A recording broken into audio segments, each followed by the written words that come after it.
encargado el día de hoy de la meditación del Salmo. Damos gracias al Señor por su vida. Adelante, Richard. Gracias, mis hermanos. Buenos días. Vamos a colocar ese tiempo en las manos del Señor. Hoy nos corresponde el Salmo 114 y queremos meditar en él. Dios amado, queremos darte muchas gracias, Señor, por este nuevo día que nos concedes, por el privilegio, Señor, que nos das de estar reunidos a través de este medio y poder también adorarte a ti, Señor. Tú que eres el único digno de recibir toda alabanza y toda adoración. Permítenos, Señor, reverentemente venir delante de tu palabra, Señor, y encontrar en ella el consejo, la guía que tienes para nosotros. Te damos muchas gracias en Cristo Jesús. Mis hermanos, como decía, el Salmo 114 nos corresponde el día de hoy y le he colocado a manera de título una de las tres preguntas que aparecen en este Salmo. Dice, ¿qué te pasó, Mar Rojo? ¿Qué te pasó, Río Jordán? Ese es mi texto inicial que está en el verso 5. Con el Salmo 113, que leímos la semana anterior, inicia una colección de 6 himnos que se conocía en la tradición rabínica como Jalel, palabra que está asociada a la expresión aleluya, que es alabado sea el Señor.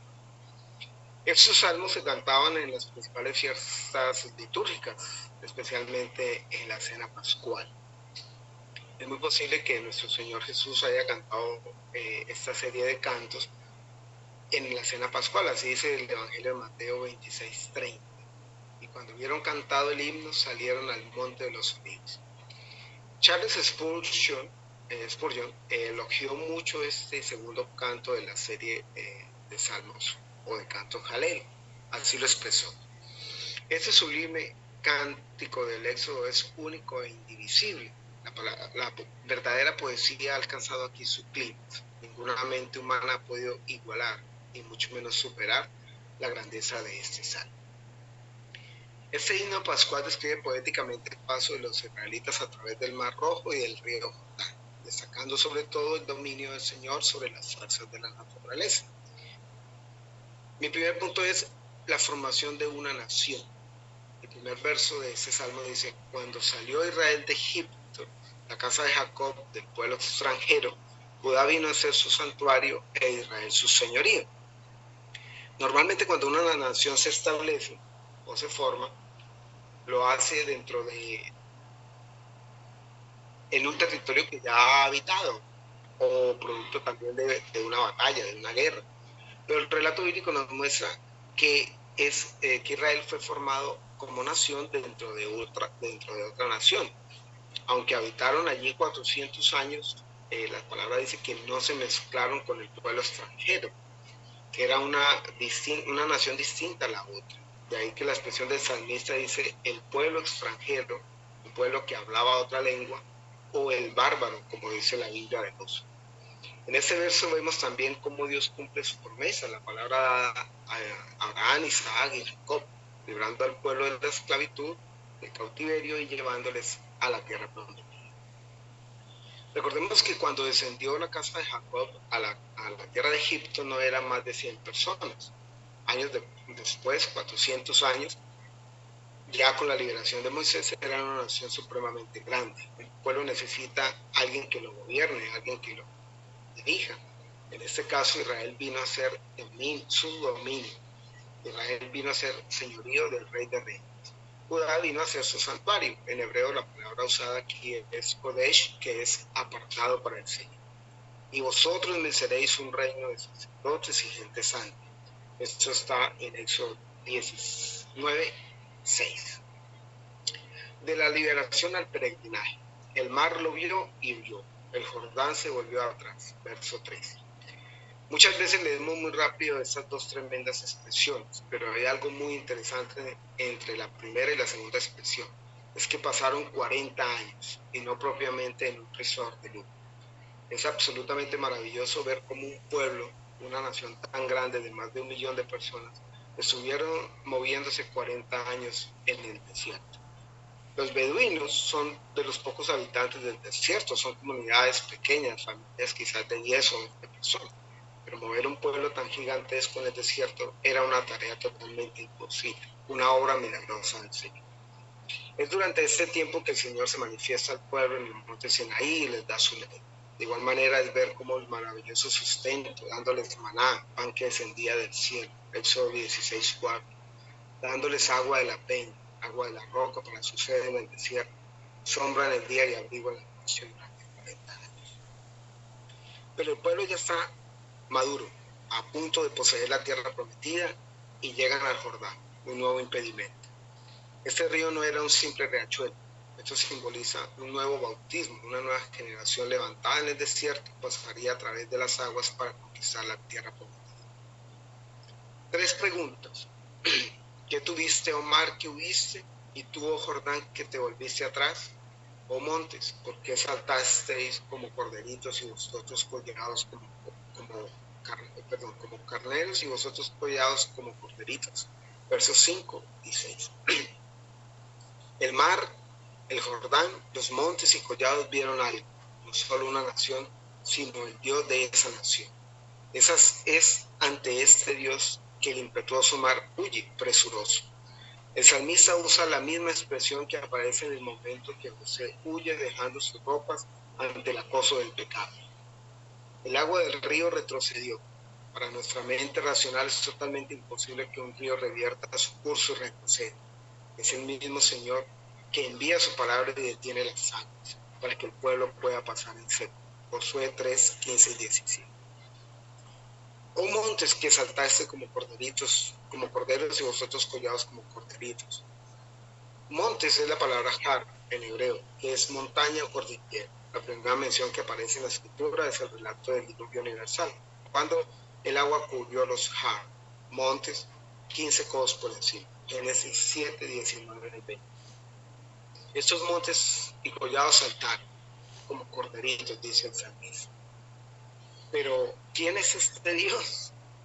A la presencia del Señor tiembla la tierra, a la presencia del Dios de Jacob. Verso 7.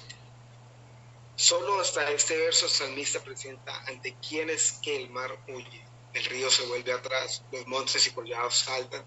Es ante el Señor, el Adón, como dice en hebreo, Adón de donde proviene la palabra o el nombre Adonai, que es gobernador, soberano, amo, Señor, dueño. Y es ante el Dios de Jacob, es ante el Dios de Jacob que tiembla toda la tierra. Me gusta cómo traduce este verso la Biblia de Jerusalén. Tiembla tierra ante la faz del dueño, ante la faz del Dios de Jacob.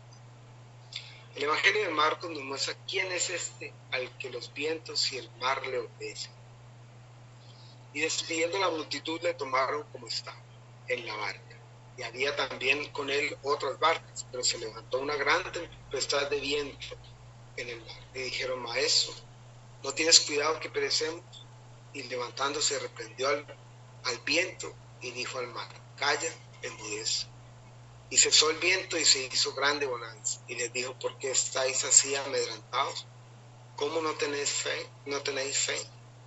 Entonces temieron con gran temor y se decían el uno al otro, ¿quién es este que aún el viento y el mar le obedecen? Ese es nuestro poderoso Señor, al que servimos, motivo de toda nuestra alabanza y toda nuestra oración. Él es la roca. Recordemos que en el último verso del Salmo 113, el Señor hace algo milagroso. Él hace habitar en familia a la estéril, que se goza de ser madre de hijos. Y notamos que Sara era estéril, Rebeca era estéril, Raquel era estéril, que son como las madres del origen del pueblo de Israel. Ese es nuestro glorioso Señor que da vida, que hace lo imposible. De igual manera, en el último verso del Salmo 114, vemos plasmado el mismo Señor Jesucristo. Él es esa fuente de agua de la roca, que sustenta, que da vida, que no solo vida por 40 años en el desierto, sino vida que es eterna. Él cambió la peña en estanques de agua y en fuentes de agua la roca, dice el último verso del Salmo 114. Ahora, mis hermanos, les invito a leer los versos del 1 al 8 del Salmo 114. Cuando salió Israel de Egipto, la casa de Jacob del pueblo extranjero, Judá vino a ser su santuario e Israel su señorío. El mar lo vio y huyó. El Jordán se volvió atrás. Los montes saltaron como carneros, los collados como corderitos. ¿Qué tuviste, oh mar, que huiste? Y tú, oh Jordán, que te volviste atrás. Oh montes, ¿por qué saltasteis como corderitos? Y vosotros collados como corderitos. A la presencia del Señor tiembla la tierra, a la presencia del Dios de Jacob, el cual cambió la peña en estanques de agua y las fuentes de aguas y en fuente de agua de roca. Gloria sea al Señor que libera, que sustenta, que es fiel a su palabra y es todopoderoso. Esas son, mis hermanos, las cortas líneas que tenía de este precioso salmo. Si hay algún aporte, mis hermanos, quedan en total libertad.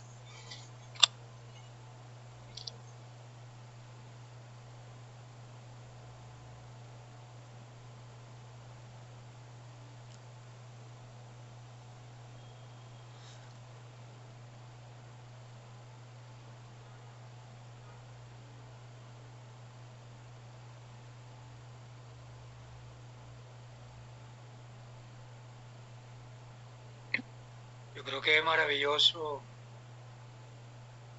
ver cómo, de verdad, como decía el hermano Richard, tratar con 1 millón de personas en un ambiente tan difícil como es un desierto, y no solamente tratar de un día, sino 40 años.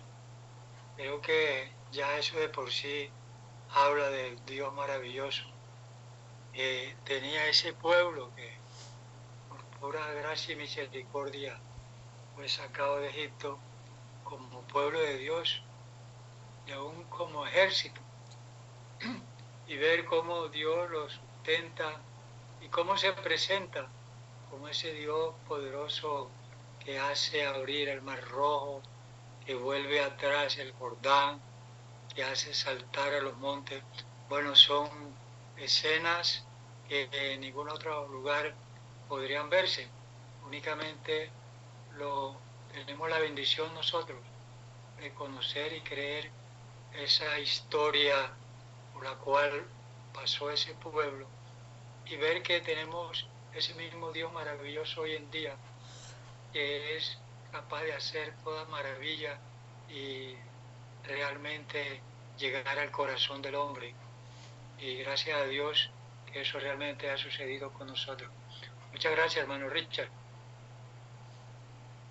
Muchas gracias, mi hermano Miguel, por su excelente aporte. Y Richard, creo que a destacar también el versículo número 2, cuando dice Judá vino a ser su santuario, e Israel su señorío, y es recordar el propósito de la liberación de este pueblo. No es para que ellos se desarrollaran en libertad, sino para que viniesen a ser un santuario. Y esto pues nos ubica a nosotros también como pueblo. Somos liberados, pero liberados para adorar al Señor. El propósito de nuestra liberación es la adoración a nuestro santo Dios, este Dios que se muestra en el resto de los versículos como grande, como temible, como portentoso. Somos sacados del mundo para adorarle, para ser su santuario, para ser su iglesia. Y eso fue lo que ocurrió con este pueblo, ¿no?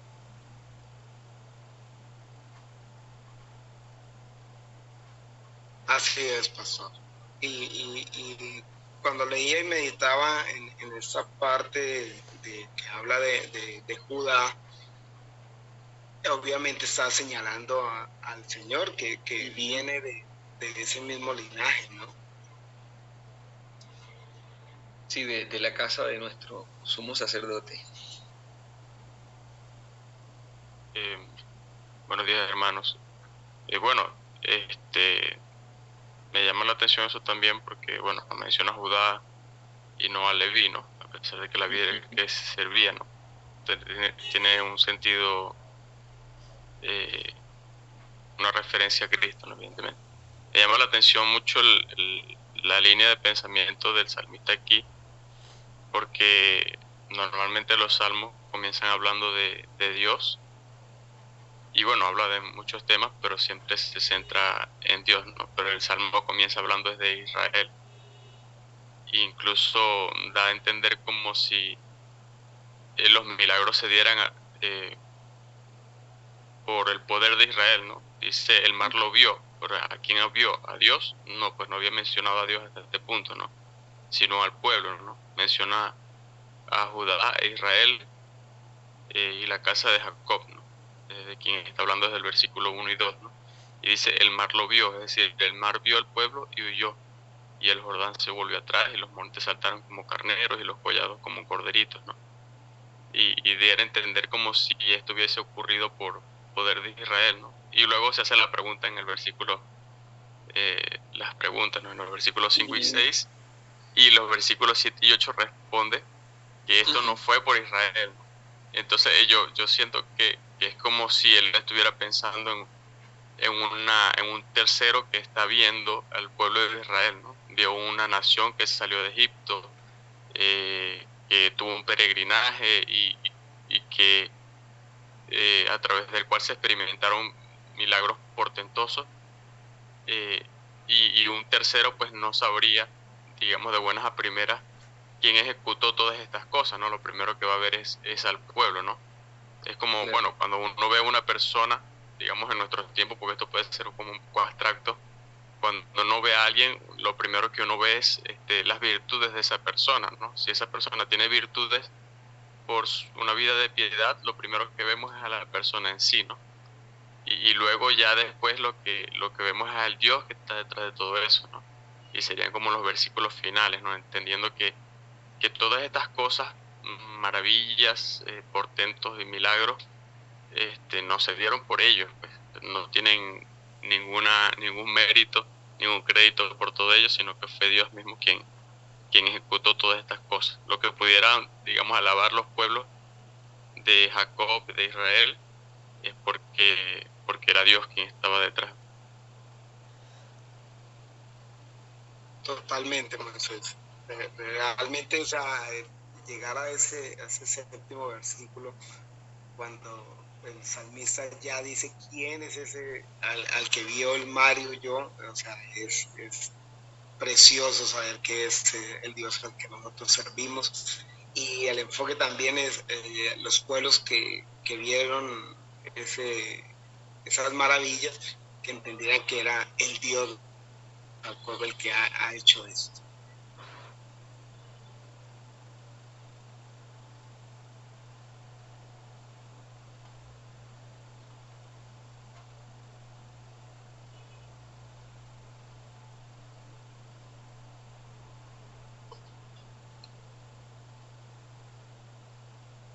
Bueno, de no haber más participación, podemos orar para despedir este espacio, Richard.